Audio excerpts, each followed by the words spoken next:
les envía a decir que los ama y a mí que me bendiga, o era lo contrario, que me ama a mí, que los bendiga a ustedes, o las dos. El que ama bendice y el bendecido pues es amado. Entonces,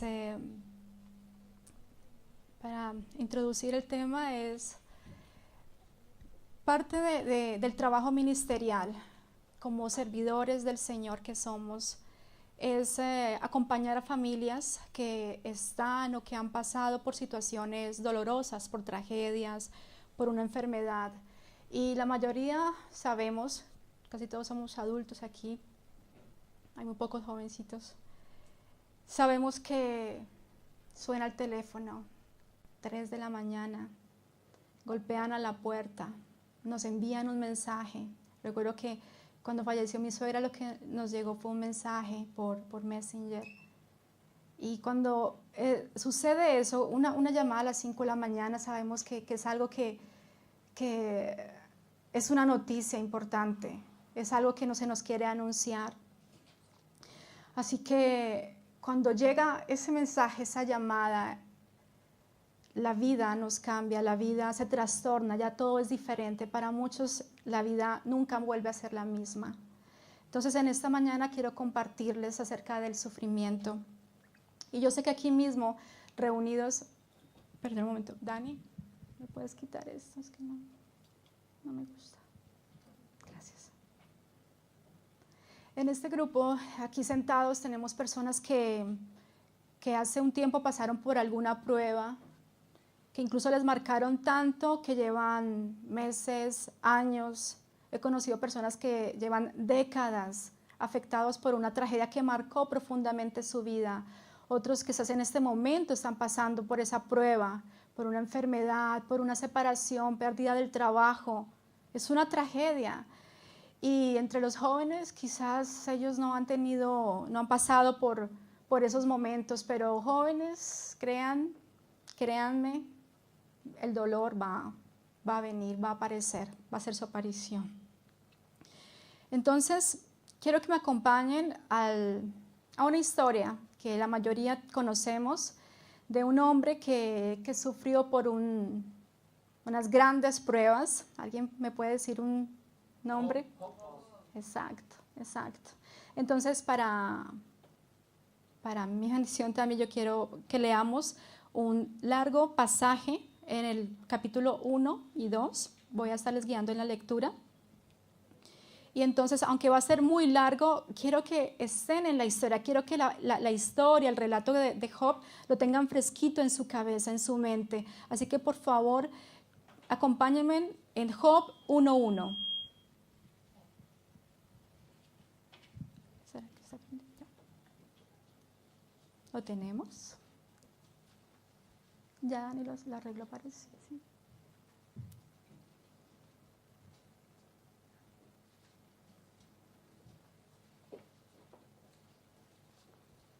Job 1:1.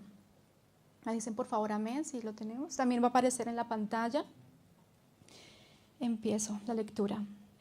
Hubo en tierra de Uz un varón llamado Job, y era este hombre perfecto y recto, temeroso de Dios y apartado del mal, y le nacieron 7 hijos y 3 hijas, tenía en total 10.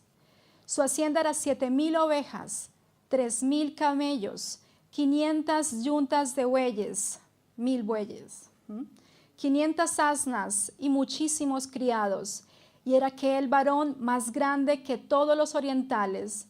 E iban sus hijos y hacían banquetes en sus casas, cada uno en su día, y enviaban a llamar a sus 3 hermanas para que comiesen y bebiesen con ellos. Y aconteció que, habiendo pasado en turno los días del convite, Job enviaba y los santificaba, y se levantaba de mañana y ofrecía holocaustos conforme al número de todos ellos.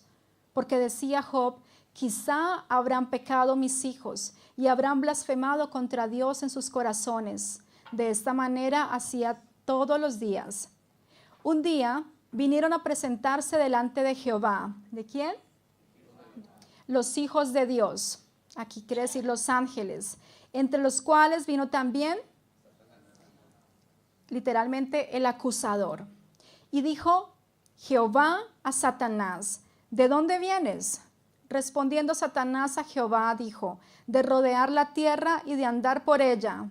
Y Jehová dijo a Satanás, ¿no has considerado a mi siervo Job, que no hay otro como él en la tierra y varón perfecto y recto, temeroso de Dios y apartado del mal? Respondiendo Satanás a Jehová, dijo, ¿acaso teme Job a Dios de balde? ¿No le ha acercado alrededor a él y a su casa y a todo lo que tiene?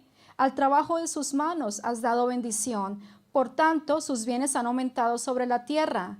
Pero extiende ahora tu mano y toca todo lo que tiene y verás si no blasfema contra ti en tu misma presencia. Dijo Jehová a Satanás, he aquí todo lo que tiene está en tu mano, solamente no pongas tu mano sobre él. Y salió Satanás de delante de Jehová. Y un día aconteció que sus hijos e hijas comían y bebían vino en casa de su hermano el primogénito. Y vino un mensajero a Job y le dijo, estaban arando los bueyes y las asnas paciendo cerca de ellos, y acometieron los sabeos y los tomaron, y mataron a los criados a filo de espada. Solamente escapé yo para darte la noticia. Aún estaba hablando cuando vino otro que dijo, el segundo mensajero, fuego de Dios cayó del cielo, que quemó las ovejas y a los pastores y los consumió. Solamente escapé yo para darte la noticia. Y todavía estaba hablando y vino otro que dijo, los caldeos hicieron 3 escuadrones y arremetieron contra los camellos y se los llevaron. Y mataron a los criados a filo de espada. Y solamente escapé yo para darte la noticia. Entre tanto que hablaba, vino otro que dijo, tus hijos y tus hijas estaban comiendo y bebiendo vino en casa de su hermano el primogénito, y un gran viento vino del lado del desierto y azotó las 4 esquinas de la casa, la cual cayó sobre los jóvenes y murieron, y solamente escapé yo para darte la noticia. Entonces Job se levantó y rasgó su manto, y rasuró su cabeza, y se postró en tierra y adoró, y dijo, desnudo salí del vientre de mi madre, y desnudo volveré allá. Jehová dio y Jehová quitó. Sea el nombre de Jehová bendito. Sea el nombre de Jehová bendito. En todo esto no pecó Job, ni atribuyó a Dios despropósito alguno. Vamos a dejar hasta aquí la lectura. Más adelante retomamos. Lo que les decía es que quería que tuvieran la historia fresquita en su cabeza. Vamos a orar. Dios, hemos leído tu palabra y queremos en esta mañana extraer las verdades que tú tienes para hablarnos a nuestros corazones en este día. Te pido, Dios, que abra nuestros oídos, quita la venda de nuestros ojos, Señor, y que nuestro corazón sea una tierra fértil para la cual reciba tu palabra. Te lo pido en el nombre de Cristo Jesús. Amén. A partir de esta lectura que hemos hecho acerca de Job, extraje 4 características del Job, específicamente de Job, del sufrimiento que él estaba pasando. Y el primero es que el sufrimiento que Job experimenta es un sufrimiento inmerecido. Las calamidades pueden venir porque a veces directa o indirectamente nosotros causamos algo. Por ejemplo, una persona que está acostumbrada a comer mal, que come muchas grasas, azúcares y todo eso, y al final le diagnostican una diabetes, pues vemos que esta persona causó directamente el mal que la quejaba, porque Dios nos manda a cuidar nuestro cuerpo. O un caballero o una dama que está en su carro manejando y comienza a enviar mensajes de texto causando una tragedia, un accidente, por la necedad, piensan que pueden manejar las cosas todo a la vez, pero muchas tragedias, muchos accidentes de tránsito son causados por esa imprudencia de tener un celular en la mano. Pero no era el caso de Job. Job, dice la palabra, que él era un hombre perfecto. Perfecto. Aquí lo que traduce es irreprensible, no sin defecto, era irreprensible. Dice que era recto, se refiere a una rectitud moral, que era correcto moralmente. Era temeroso de Dios y apartado. Significa que rechazaba el mal, daba la espalda al mal. También era un padre que cuidaba a sus hijos hacía sacrificios a Dios por sus hijos, porque él decía, habrán pecado mis hijos, entonces él ofrecía. Y también más adelante en el libro de Job, cuando ustedes lo puedan leer en sus casas, vamos a conocer que Job era un hombre reconocido en medio de su comunidad, que era amable generoso con los pobres y era un buen consejero. Así que el sufrimiento de Job en este caso era inmerecido. También vemos que el sufrimiento de Job era inesperado, era un día normal. Los hijos, como de costumbre, dice la palabra, estaban en una fiesta cuando comienzan a llegar los mensajeros. El primer mensajero le decía, los bueyes estaban arando, las asnas pastando y unos bandidos de Sabá, de la región de Sabá, y se le decía los sabeos, pero para que lo entienda mejor, de la región de Sabá, masacraron los siervos y se llevaron los animales, y solo uno sobrevivió y vino a contarle a Job. El segundo mensajero les decía, una tormenta eléctrica quemó las ovejas y a los criados y solo uno escapó. Y no termina de hablar cuando llega el tercer mensajero. Dice, 3 grupos de malandros de la región de Caldea los atacaron y mataron los esclavos y se llevaron los camellos. Y no termina de hablar cuando llega el cuarto mensajero, que estaba en la casa del hijo de Job donde tenían la fiesta, contando de que vino un viento del desierto y arrasó la casa y la casa se vino encima y todos los hijos de Job murieron. Todos los hijos, 10.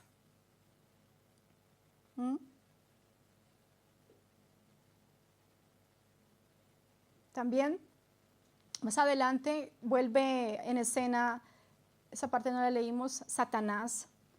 Y dice, comienza otra vez el acusador, y hablando de que él estaba sano, y entonces Dios le permite que le envíe una plaga. Y en esa plaga, pues, Job se llena de llagas, ya estaba arruinado, había perdido sus hijos, pero él tuvo que irse a un rincón afuera, sobre las cenizas, para rascarse con una vasija que había encontrado, porque su cuerpo estaba lleno de llagas, lleno de úlceras. Y en Job 7:5 habla de que él mismo decía, tengo todo el cuerpo lleno de gusanos y de costras, por todo lado me sale pus. La situación de Job era inesperada. Nadie se imaginaba que un hombre tan recto, tan moralmente calificado, le sucediera eso. Por eso la discusión que hay entre los amigos de Job era, ¿qué hizo Job? ¿Cuál era el pecado de Job para que le apareciera semejante, para que le vinieran semejantes tragedias? El sufrimiento de Job era inesperado, era inmerecido, era inesperado. También el sufrimiento es inimaginable. La vida que Job llevaba era una vida, podemos decir, bendecida. Y nadie, como lo dije antes, nadie se imaginaba que a un hombre como él le pudieran suceder cosas así. Muchas veces nosotros preguntamos, ¿por qué a mí? ¿Por qué me pasan esas cosas a mí? ¿Por qué yo? Y además, uno no se imagina uno no se alcanza a imaginar cuando una tragedia viene, cómo van a cambiar las cosas. Hace unos meses, algunos conocen que yo tengo un hermano de 20 años, iba caminando por la calle y una moto lo atropelló, y exteriormente no tenía nada, pero todas sus heridas, todo el traumatismo fue en su cerebro, dentro de su cuerpo. Y este joven tuvo una inflamación, mi hermano tuvo una inflamación en el cerebro, y él no va a ser nunca el mismo, un joven de 20 años, y la mamá nunca se iba a imaginar que ella tendría ahora que cuidar a su hijo de 20 años. Uno se imagina que él va a terminar la carrera universitaria, que luego va a trabajar. Es inimaginable las tragedias como vienen. Por eso lo cuarto que quiero hablar de las tragedias es que le acompañan dolor. Cuando Job recibió la noticia de la muerte de sus hijos, la reacción de él es que se levantó. Las otras acerca de las ovejas y esto, él estaba sentado. Pero cuando él recibe la noticia de los hijos, él se levanta, rasgó su manto, se rapó la cabeza y cayendo en tierra se postró. En los tiempos bíblicos, cuando se describe esta reacción, es un símbolo, es una imagen de un profundo dolor, de un dolor desgarrador. Si alguien haya fallecido, un familiar muy cercano, es un dolor que no se puede describir. Siente que se le rompe el corazón, que se le revienta algo dentro, porque el sufrimiento le acompaña muchísimo dolor. Y cristianos y no cristianos vamos a experimentar el dolor. Hay una enseñanza, lo escuché hace unos meses también, una hermana que le diagnosticaron un cáncer y la saludé y, hermana, ¿cómo está? Estaba en su fase terminal, me contesta, en victoria, pero ella le habían enseñado eso, ¿no? Es que no hay que hablar con la boca que uno está mal, no hay que decir que uno está sufriendo, porque no hay que declarar y decir estoy bien, bien. Pero eso no honra al Señor, no honra a Dios, porque el sufrimiento, el dolor, la tristeza son emociones que Dios ha puesto en nosotros. Dios se duele y nosotros también nos dolemos y Él entiende el sufrimiento. Así de que de ninguna manera vamos a honrar a Dios diciendo estoy en victoria cuando estoy pasando por una necesidad. Ahora hablé un poco ya de Job, del sufrimiento de Job, y quiero hablar de la soberanía de Dios en este cuadro, en este relato que tenemos en Job. Más de 30 veces en el libro de Job se habla de Dios como el Todopoderoso. ¿Alguien conoce el nombre en hebreo de Todopoderoso? Sí, el Shaddai. Amén, sí. Ser soberano, ser el Shaddai, ser soberano sobre algo significa que Él tiene la autoridad, que Él es dueño. Un rey, Él es soberano, le decimos el soberano, ¿no? Entonces el rey es soberano sobre las personas, sobre las tierras, sobre lo que poseen las personas que viven en la tierra. Así que cuando hablamos de la autoridad, de que Dios es soberano, es que tiene una autoridad legal, es el creador de todas las cosas.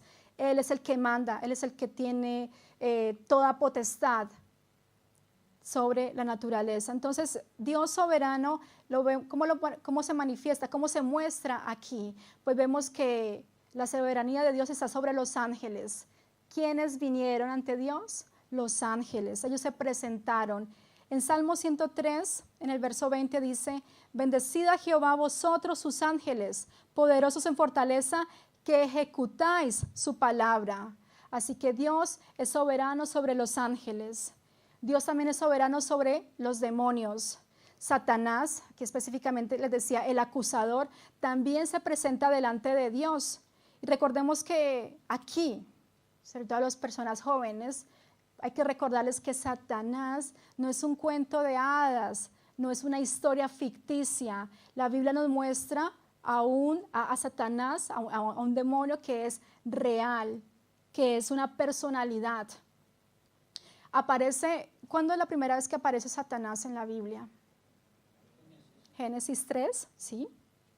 Tentando a Eva y para que pecara, y eso trastornó, el pecado de Adán y Eva trastornó toda la creación.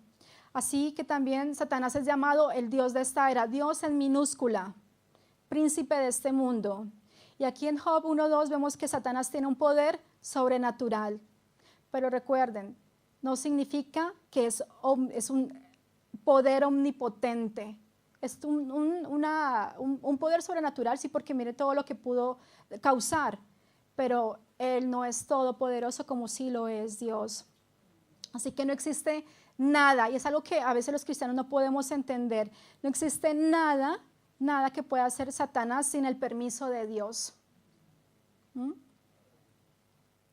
Así que no nos queda duda que Satanás es el responsable directo, pero hay un poder mayor, hay una autoridad mayor que es Dios sobre lo que le sucedió a Job. Dios es omnipotente, Satanás no. Dios es omnisciente, Satanás no. Dios es omnipresente, Satanás no. Dios es soberano, Satanás no. También podemos ver que Dios es soberano sobre las naciones. En la primera y la tercera tragedia, recuerdan que leímos que vinieron los de la región de Sabá y también los de la región de Caldea. Así que Dios nos muestra en Job 12:23, yo se los leo, dice, Dios levanta naciones y destruye naciones. Él es soberano sobre las naciones, es soberano sobre Suecia, sobre El Salvador, sobre Colombia, sobre Perú, sobre todas las regiones, sobre todas las naciones. Dios es soberano. Él es soberano sobre todo ello, sino Satanás. Salmo 22:28 dice, porque de Jehová es el reino y Él regirá las naciones. También vemos aquí en este relato que Dios es soberano sobre la naturaleza. Las otras dos tragedias, recordarán la segunda y la cuarta. La segunda decía que vino fuego de Dios. ¿Qué representa para ustedes el fuego de Dios? ¿Cómo?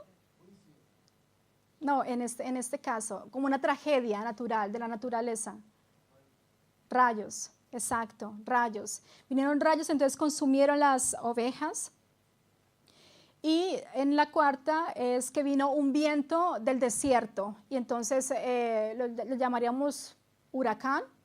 Y vino y la casa cayó sobre los hijos de Job. Así que Dios también es soberano sobre la naturaleza. En Job 37, 6, 11 podemos leer. ¿Puedes ponerlo, Dani? 37, 6, 11. Si quieren lo ponemos aquí. Pero quiero que presten atención a esto. Ahí está. ¿Lo tenemos? Hablando de Dios, dice, porque a la nieve, dice, desciende a la tierra. 37, 6, 11. Job. La nieve no cae solita. Es Dios diciendo a la nieve, desciende a la tierra. También se lo dice, ¿a quién? A la llovizna y a los aguaceros torrenciales. ¿Entiendes? Ya, listo. Porque a la nieve dice, desciende a la tierra, lo quitaste. También a la llovizna y a los aguaceros torrenciales. Así hace retirarse a todo hombre, para que los hombres todos reconozcan su obra. Las bestias entran en su escondrijo y se están en sus moradas. Del sur viene el torbellino y el frío de los vientos del norte por el soplo de Dios, y el frío de los vientos del norte. Por el soplo de Dios se da el hielo y las anchas aguas se congelan. Vemos la soberanía de Dios sobre la naturaleza. Estamos en un país de nieve. Y entonces ahí podemos ver Dios soberano, Dios guiando su creación. Está ahí. Y también podemos ver a Dios soberano sobre la enfermedad. Cuando Job es afectado con esas llagas, no es Satanás quien tiene el último poder sobre Job, es Dios. Porque ¿qué le dice Dios a Satanás? Le dice, toca su piel, pero no su vida. Y él tuvo que obedecer, él no pudo matarlo. Así que en Salmo 106, 15, no lo busquen, dice, y él, hablando de Dios, les dio lo que pidieron, mas envió mortandad sobre ellos. Este salmo habla sobre cómo la soberanía de Dios, habla de la soberanía de Dios sobre la enfermedad, incluso de su propio pueblo. No porque seamos cristianos vamos a estar exentos de enfermedad. Así que Dios es soberano sobre el cáncer, sobre la gripa, sobre la migraña, sobre la depresión. Yo creo que la esposa de Job pensó que él se iba a morir, porque más adelante le dice, ¿todavía guardas tu integridad? Maldice a Dios, ¿sí? Muérete, lo conocen, ¿sí? Se habla muy mal de la pobre esposa de Job. Más adelante se muestra que Dios les dio, al final muestra que Dios les restituyó hijos. Lo único que le quedó a Job fue la esposa, y aparte de eso le dice que se muriera, quería quedar viuda. Dice Santiago 4:15, si Dios quiere viviremos, si no es así, entonces no. Así que si usted muere hoy, si muere mañana, si algún familiar suyo fallece, recuerden que es Dios determinando sobre su vida, no Satanás. Dios es soberano sobre los ángeles, sobre los demonios, sobre las naciones, sobre la naturaleza, sobre la enfermedad y la salud. Así que no es Dios dando bendiciones y a Job y Satanás dando pruebas, maldiciones, tragedias. Es Dios dando bendiciones y enviando las pruebas. Ha habido esa enseñanza de que Satanás nos ha arrebatado algo y tenemos que írselo a quitar. Hoy quiero que aprendan eso. La bendición y la maldición, todo está en la soberanía de Dios. La maldición o las pruebas, las tragedias. Es la soberanía de Dios sobre las personas. Así que no podemos decir, Jehová dio, Satanás quitó. Ni podemos decir, Dios me ha dado esto y Satanás se las ha llevado. No, Dios se ha llevado lo que Él quiso quitarnos. ¿Okay? Capítulo 2, verso 10 de Job dice, recibiremos lo bueno de parte de Dios, mas el mal no lo recibiremos. Aquí se reafirma eso que de Dios dependen las bendiciones y el mal que viene sobre nosotros. Así que el sufrimiento, lo bueno, lo malo, lo bonito, lo feo, todo proviene de Dios. Ahora que he hablado hasta aquí, estuve hablando del sufrimiento de Job, de cómo se ve ese sufrimiento, hablé de la soberanía de Dios y ahora vamos a verlo juntos, porque de verdad que cuando una persona está en una enfermedad terminal, una enfermedad triste o pasando por una prueba terrible, lo que menos va a pensar es en la soberanía de Dios. Si han estado al lado de una persona que está sufriendo muchísimo, inténtenle hablar de Dios. Si es que antes no creía, va a ser muy complicado, muy difícil, pero hay un propósito y es lo que vamos a ver, el propósito de Dios en el sufrimiento, el propósito de Dios sobre las tragedias que vienen a nuestra vida y van a ser inevitables. El Señor Jesús nos lo dijo, en el mundo la conocen. Así que una verdad que voy a decir, que no podemos entender, que uno lucha con ese pensamiento, y es que hay un propósito de Dios para nuestras vidas en la tierra, y ese incluye el sufrimiento. Recuerden esto, ¿quién inició el sufrimiento de Job? Lo leímos, ¿alguien que se acuerde? Dios. Porque Satanás dijo de rodear la tierra, él estuvo mirando. Leí un ejemplo que era que alguien tiene una joyería y tiene un diamante precioso, lo tiene en un lugar guardado, y llega un ladrón de joyas. Y es como que el dueño de la joyería viene hacia donde esta persona que sabe que es ladrón y le ha dicho, ya vio que yo tengo un super diamante, quiere que se lo muestre, y entonces lleva al ladrón y le muestra dónde está ese diamante que él tiene, el gran diamante. Pues más o menos así fue Dios quien inició el sufrimiento para Job, y es algo que no es difícil entender. Job era ese diamante precioso, un hombre recto, un varón perfecto, temeroso del mal, pero Dios traía un propósito. Así que quien trae a la cena a Job, porque Satanás solamente dijo que había estado rodeado, fue Dios. Por favor, vamos a Lucas 22, 31, 32.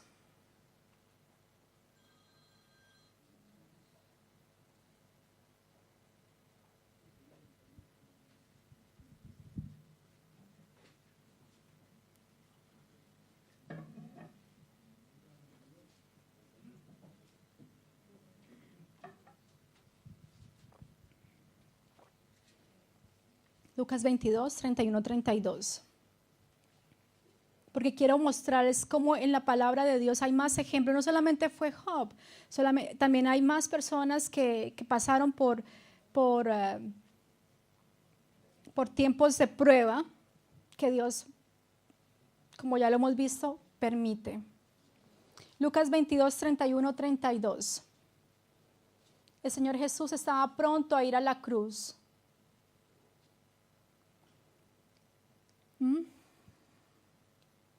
Y está hablando con Pedro.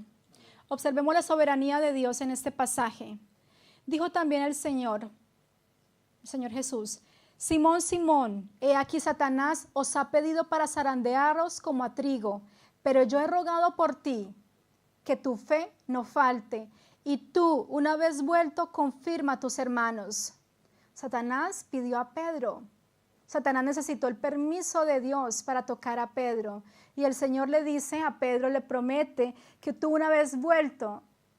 Así que no le dijo, y si vuelves, y si sales de la prueba, y si quizás sobrevives, fortalezcas a tus hermanos. No, le dijo, y tú una vez vuelto, confirma a tus hermanos, establece a tus hermanos, levanta a tus hermanos. Y se cumplió. Se cumplió porque Pedro escribe 2 cartas, primera carta de Pedro, segunda carta de Pedro, donde podemos ver, yo lo quiero leer para ustedes, en primera de Pedro 3:17, que dice, porque mejor es que padezcáis, le habla a una iglesia sufriendo. Recuerden que en Hechos nos relata cómo la iglesia, cómo después de la muerte de Esteban, las personas tuvieron, por la persecución, estaban matando a los cristianos, tuvieron que irse a diferentes regiones. Y entonces era una iglesia sufriendo por la persecución. Y entonces en 1 de Pedro 3:17 leemos, porque mejor es que padezcáis haciendo el bien, si la voluntad de Dios así lo quiere, la soberanía de Dios, la voluntad de Dios aquí, que haciendo el mal. La voluntad de Dios, ¿para qué? Pues para sufrir. Es la voluntad de Dios para que nosotros suframos. Más adelante en 1 de Pedro 5, 8, 11.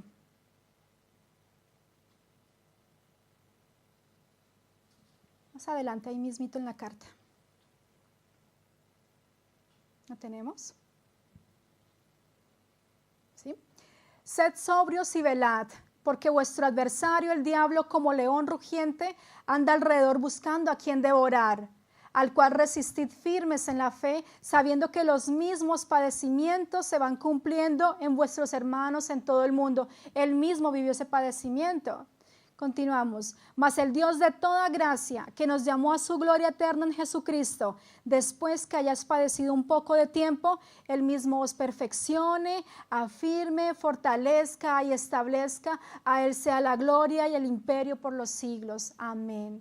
Amén. Vemos ahí el cuadro completo. El Señor Jesús le dijo, Satanás, Pedro, Satanás te va a zarandear, pero tú vas a venir y vas a fortalecer a tus hermanos. Y el papel de Pedro en la iglesia del primer siglo, de esos primeros hermanos, era fundamental. Ellos estuvieron caminando con Jesús. Eran ellos quienes llevaban las promesas que el Señor Jesús les había contado durante esos 3 años que estuvieron juntos caminando. Así que viniendo de alguien que estuvo de la mano con el Señor, pues era una gran fortaleza para este pueblo que estaba sufriendo. Se cumplió lo que Él dijo, el Señor Jesús. Así que vieron el propósito de Dios en el sufrimiento de Pedro. En Apocalipsis 2, 9, 11 podemos ver otro ejemplo.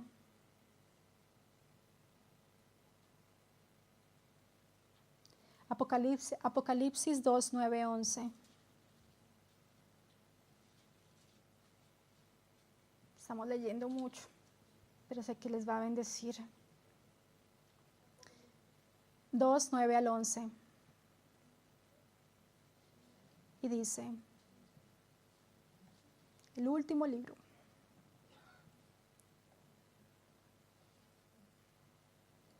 Empiezo.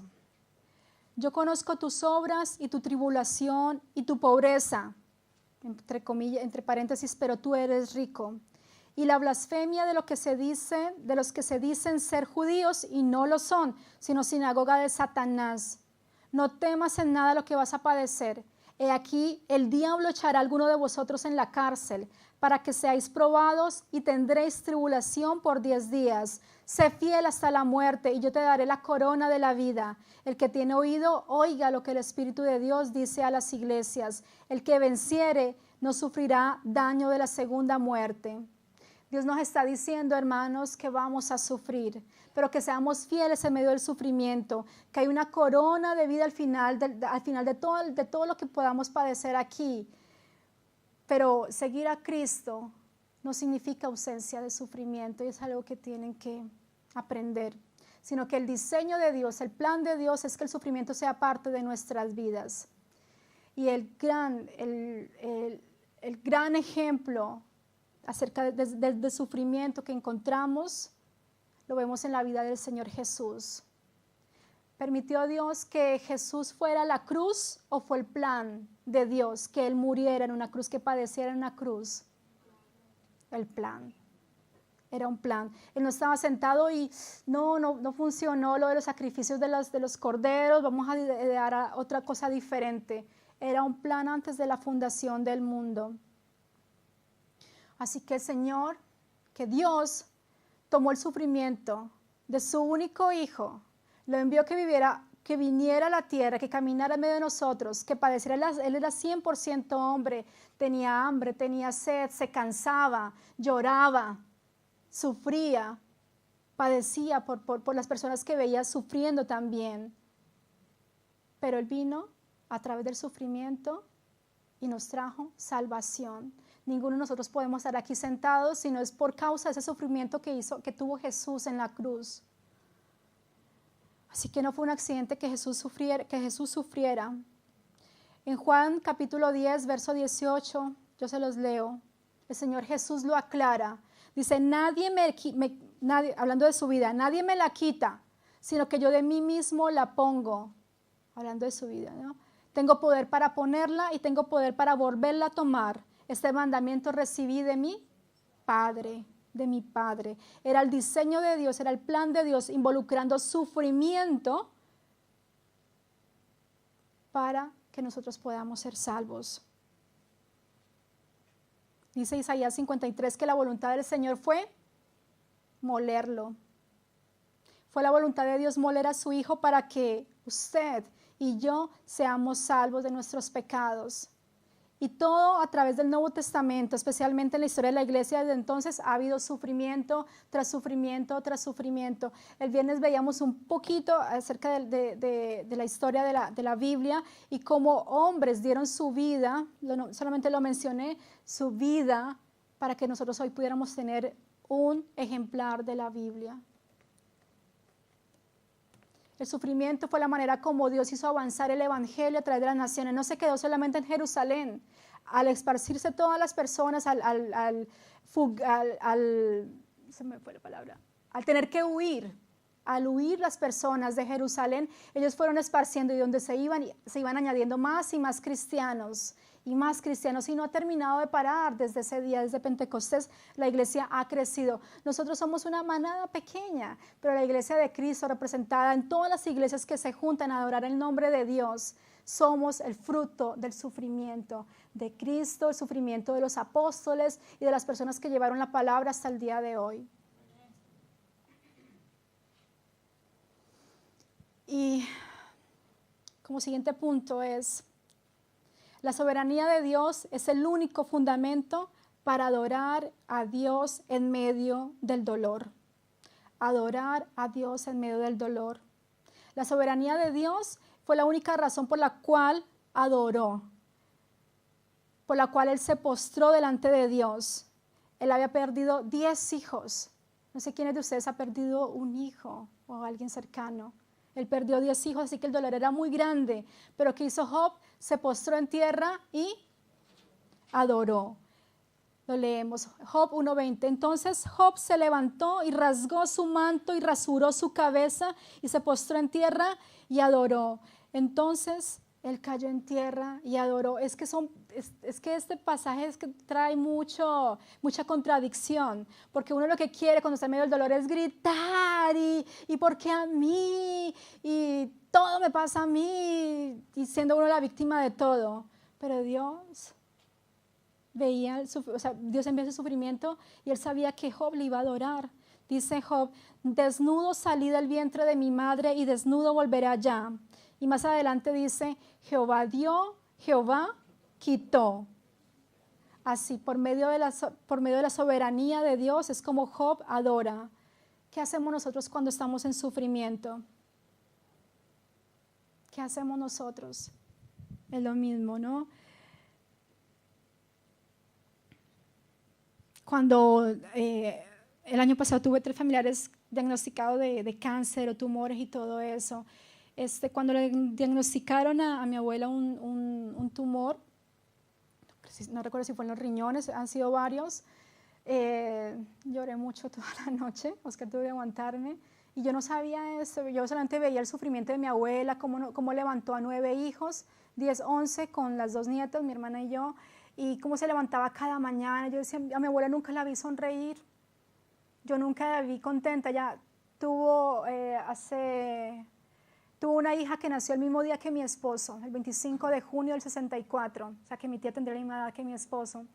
Y entonces ella desde ahí entró en depresión, Y es que he visto personas padecer por décadas, toda su vida por algo, porque ella se aferró a esa hija, parece que su preferida, y toda su vida cambió hasta hoy. Entonces yo recordaba cuando me dijeron que le habían diagnosticado ese tumor, decía, mi abuela toda la vida sufrió, porque yo no estaba viendo la soberanía de Dios, mi abuela siempre sufrió, mi abuela no ha vivido una vida que merecía, hubiera tenido dinero, me la llevó a viajar, todo esto. Pero el Señor se ha glorificado. Yo recuerdo que justo en esos días Daniel viajó para Colombia, estuvo orando por ella antes de la operación, porque esa operación iba a salir viva. Y ella recuerda con mucho cariño que Daniel estuvo orando y salió. Ella iba a cumplir 75 años el siguiente año, pero dijo, no, yo voy a cumplir 75. Y cuando cumplió 74, celebró 75. Porque yo no sé qué pasó con ella, pero yo vi la mano de Dios. Yo no lo veía, pero yo vi la mano de Dios fortaleciéndola, pues, a pesar del sufrimiento que había estado llevando todas esas décadas, porque eso fue hace más de 30 años que murió mi tía, que les conté. Entonces, en un momento de tribulación, generalmente las personas decimos, ¿por qué Dios lo permitió? ¿Por qué Dios no guardó a mi familiar? ¿Por qué no recibí una advertencia? ¿Por qué nadie me lo dijo? ¿Por qué se tuvo que subir al avión? ¿Por qué se fue en ese viaje? ¿Por qué a mi hijo? ¿Por qué a mí?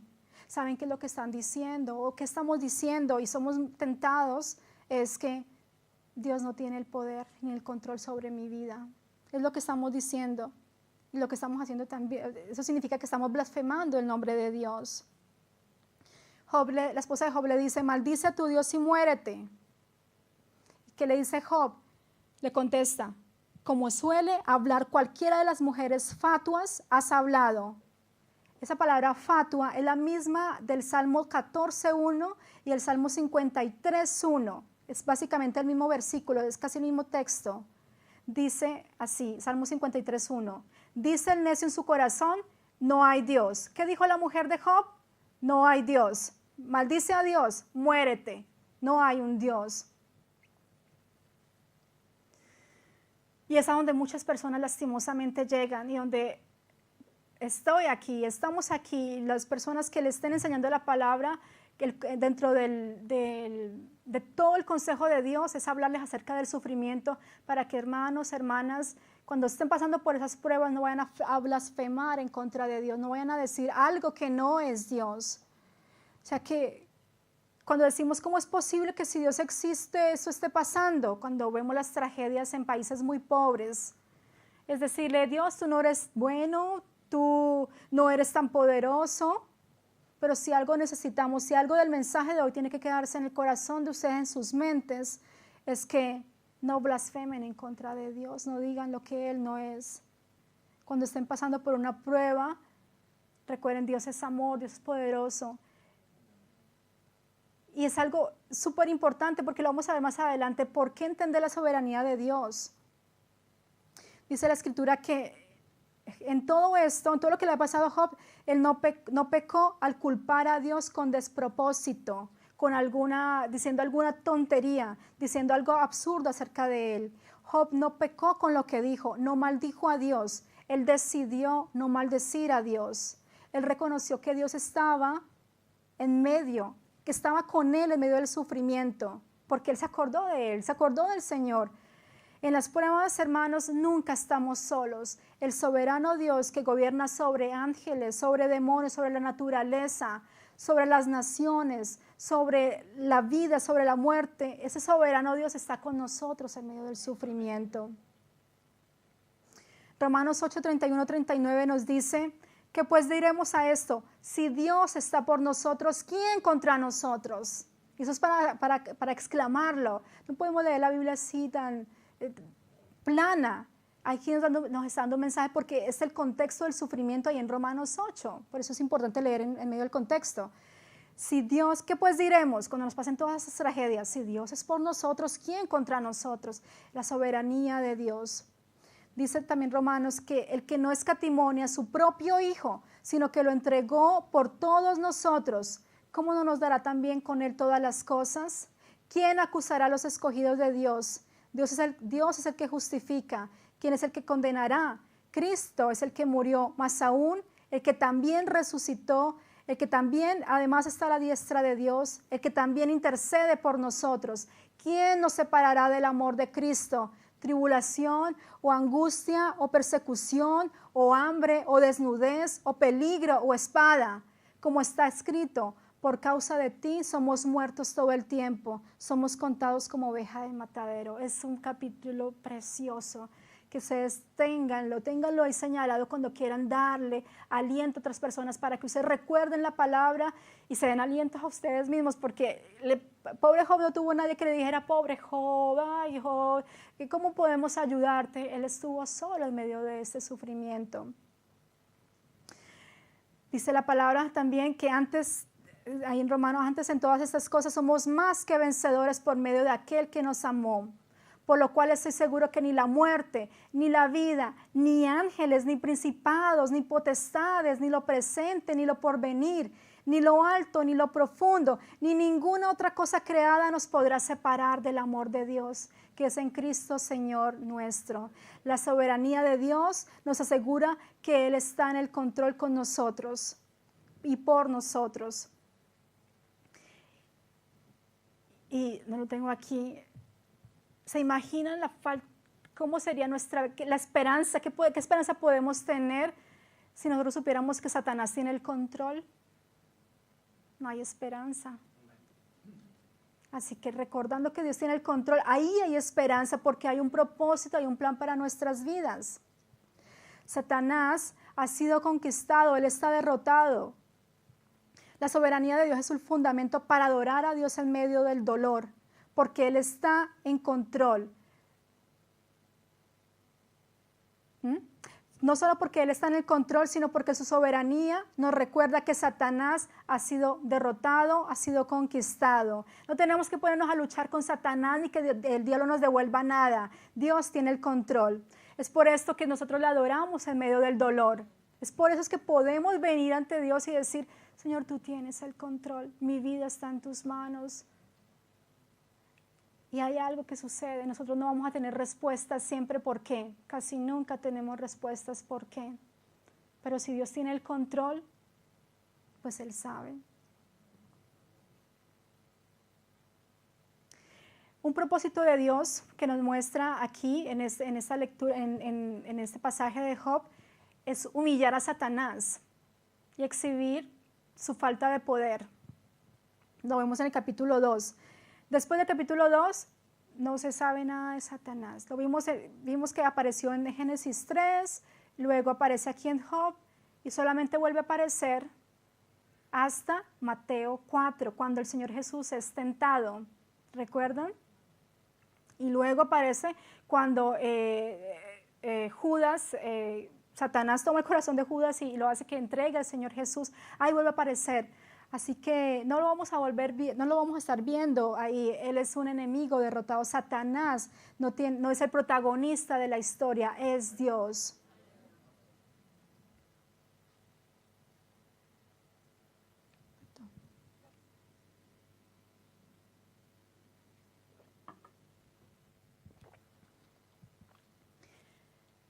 Satanás no pudo retener al Señor Jesús en la tumba. 3 días estuvo.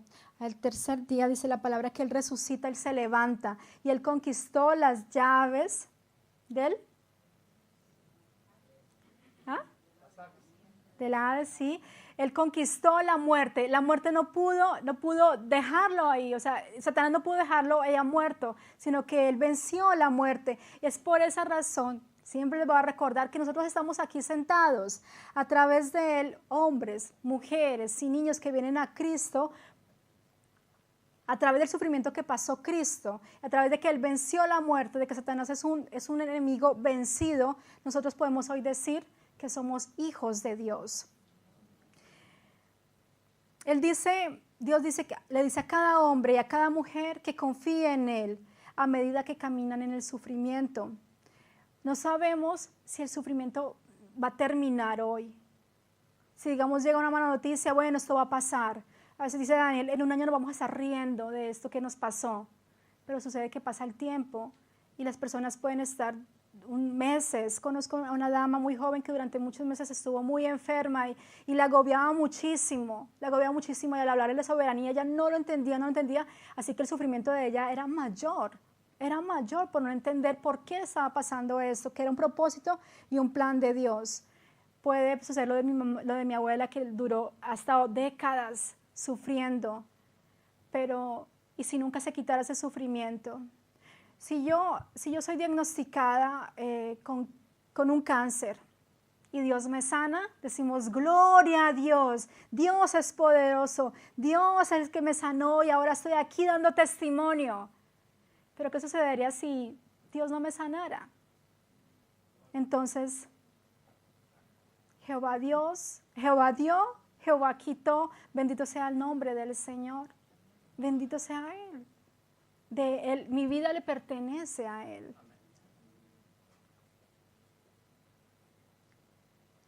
Así que quizás durante toda la vida una persona tenga que padecer, pero hay una promesa.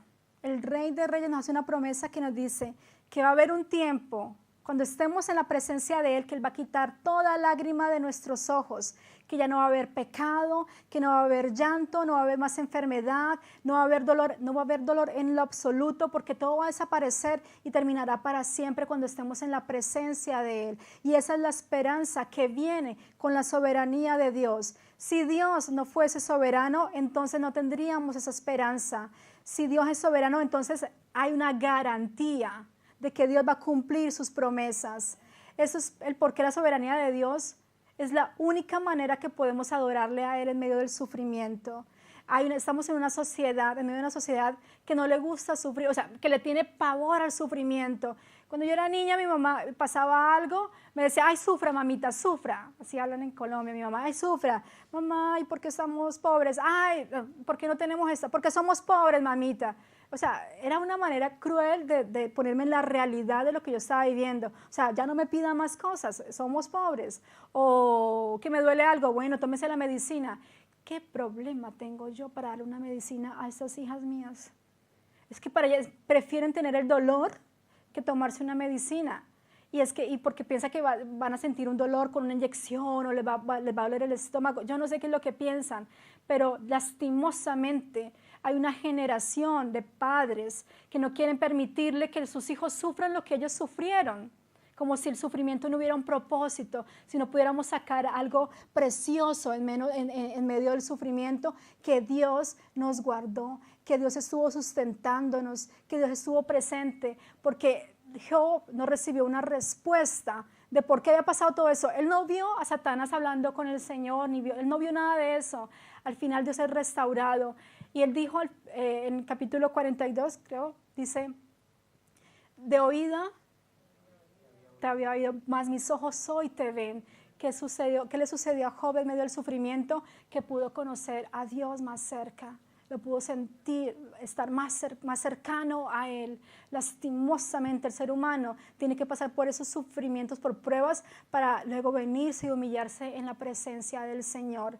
Lastimosamente, a veces, orando por mi familia, que todos son inconversos y blasfeman contra Dios, mi oración ha sido, Señor, haz lo que sea necesario para que ellos vengan a ti, para que se humillen a ti. Esa ha sido mi oración años. Señor, haz lo que sea necesario. Y he visto a mi hermana a punto de morir por un accidente de moto. Mi otra hermana hace 2 semanas estuvo en el hospital con pedí oración por ella, con un derrame en la pleura, algo súper raro. Estaba haciendo una investigación. O sea, y Señor, si eso es lo que necesitan ellos para que vengan y se humillen ante ti, Señor, tú eres soberano. Toma el control. A veces los hijos que no quieren servir a Dios, que no quieren servir a Cristo, y se van, dicen, no, yo no voy a seguir. Y eso es una tragedia también. Un padre como cristiano, queremos llevar a nuestros hijos a la iglesia, pero llegan a los 17, 18 años y dicen, yo ya no voy a ir a la iglesia, yo ya no quiero seguir ese Dios que ustedes siguen, es una fábula, son fantasías, quiero seguir mi camino. Es una tragedia para un padre, ¿cierto? Que nuestros hijos no sigan al Señor. ¿Y qué va a ser nuestra oración? Señor, toma su vida, te lo entrego a ti. Cuando me lo devuelvas, Señor, tráelo transformado, tráelo ya renovado, que te sirva a ti, que te sirva, Señor. No sé si ha sido la oración de ustedes que tengan un hijo que no quiere seguir, pero no sabemos. Dios nos ama muchísimo. Dios, si podemos hacer una lista de las oraciones que el Señor ha contestado, si podemos escribirlas, ahí podemos alabar a Dios. Wow, Dios ha tenido el control. Y yo les reto a eso. Cojan una hoja, escríbanlo, y si ustedes han pasado por un momento de tribulación, de dolor, de enfermedad, y Dios ha estado con ustedes, escríbanlo y compártanlo con alguien. Sí, Dios estuvo ahí, Dios estuvo en medio de esta prueba. Alabado sea el Señor. No fue nada que yo haya ido, porque no es nada que yo haya podido hacer, que me tomé la medicina o que estuve juiciosa con el tratamiento. No, no es eso. Dios teniendo el control sobre la vida de nosotros.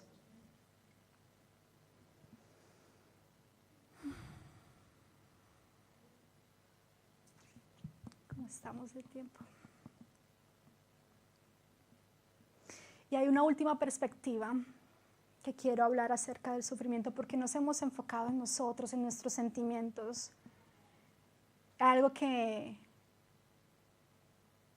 los ángeles presenciaron cuando Job se postró y adoró. Job fue restaurado, se le devolvieron los hijos, las posesiones, fue más rico que antes, se le devolvió la honra. Pero hay algo que sucedió en el cielo cuando vieron a Job adorar a Dios en medio del sufrimiento. Hay algo que sucede, y es que Dios fue glorificado. Y es que las naciones pudieron ver que el Dios de Job, que él no había pecado, que no había merecido ese sufrimiento, pero las naciones, las personas que están alrededor, vieron que era un hombre íntegro. Y el nombre de Dios fue levantado. Y podían decir, gloria a Dios, el Dios de Job. Pueden decir nuestros familiares, gloria al Dios de Marcela. No Marcela. Gloria a Dios de Jefferson, gloria a Dios de Marcela, gloria a Dios de la hermana Delia, gloria a Dios de la hermana Viviana, de todos, no puedo nombrarlos a todos. Gloria de la hermana Ingrid, gloria a Dios, el Dios que siguen este hermano, esta hermana, esta persona, porque ese es el final, el punto central. Cuando adoramos a Dios en medio del sufrimiento, reconociendo la soberanía, reconociendo que Él tiene el control, Dios es glorificado. Dios es glorificado. Hay muchos misterios, no podemos contestar todas las preguntas por qué nos suceden cosas, porque un niño nace con un defecto, una enfermedad congénita o nace sin brazos, sin piernas, no podemos tener la respuesta. Simplemente yo sé que un niño cuando ha nacido con un problema ha traído esperanza, amor a una familia. He visto familias que aman a su familiar que ha nacido con síndrome de Down. Son personas que se crían y son muy amadas, son muy cariñosas, y han traído bendición. Y también para probar el corazón de los hombres. Por eso vienen. No tenemos las respuestas para todo, pero sí sabemos que Dios está en el control, sí sabemos que Dios es soberano. Hermanos y hermanas, Dios espera de su pueblo, de nosotros, los que nos decimos hijos de Dios, Él, quien nos está perfeccionando, primero nos lavó de los pecados, luego nos ha ido perfeccionando, nos ha estado puliendo. Él espera que en medio de la adversidad nosotros le honremos, porque Él es el digno de recibir la alabanza en medio de las pruebas. Y yo no sé cuál prueba usted esté pasando en este momento. No sé cuál dolor esté usted viviendo, o quizás lleva algo que sucedió hace mucho tiempo, que le pasó y le marcó muchísimo. Pero recuerden que Él es bueno y todopoderoso, es soberano, es que uno no se puede cansar de decirlo. Y esto es evidente en la cruz de Cristo. La soberanía de Dios en el sufrimiento de Cristo, que trajo un plan de Dios, era el plan de Dios para salvar su alma. Y si en este lugar hay una persona que no ha tenido esa experiencia de salvación, que no ha visto lo que sucedió en la cruz y por qué un hombre bueno, santo, perfecto como Jesús tuvo que morir en una cruz, hoy hay buenas noticias. En medio del sufrimiento hay grandes noticias. Cristo murió en una cruz para salvarnos a nosotros de una eternidad sin Él, de que vivamos apartados de Él.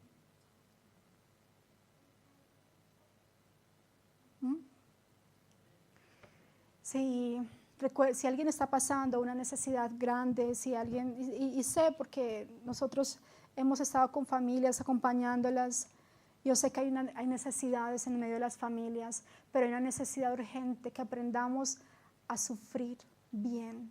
Suena raro, a sufrir bien, a sufrir sin blasfemar en contra de Dios, sin dejar el nombre de Dios por el piso. Que su Dios esto no pudo guardarlo. Sí, yo ya no quiero volver a la iglesia porque Dios no pudo salvarme. Que Dios nos guarde, hermanos. Ese era el mensaje hoy, que Dios nos guarde. Vamos a orar, vamos a orar. Te bendecimos, Dios, en esta mañana. Te bendecimos porque nos has enseñado una faceta tuya, una característica tuya, que es tu soberanía en medio de las pruebas. Señor, yo oro por cada hermano, por cada persona, por cada niño, por cada joven que está en este lugar. Tú conoces su vida, tú conoces quizás sus pensamientos, que ellos han quizás renegado, quizás se han quejado, han murmurado en contra tuya, porque no han recibido lo que ellos te han pedido. Y yo, Señor, te digo, perdona por haber blasfemado contra ti, perdona porque no te hemos conocido, porque no te hemos reconocido a través de la prueba que tú nos has enviado. Y te damos gracias, Señor, porque tú nos enseñas a que tú estás con nosotros, que tú nos tomas de tu mano, que tú estás en medio de los tiempos difíciles para traer consuelo, para traernos esperanza.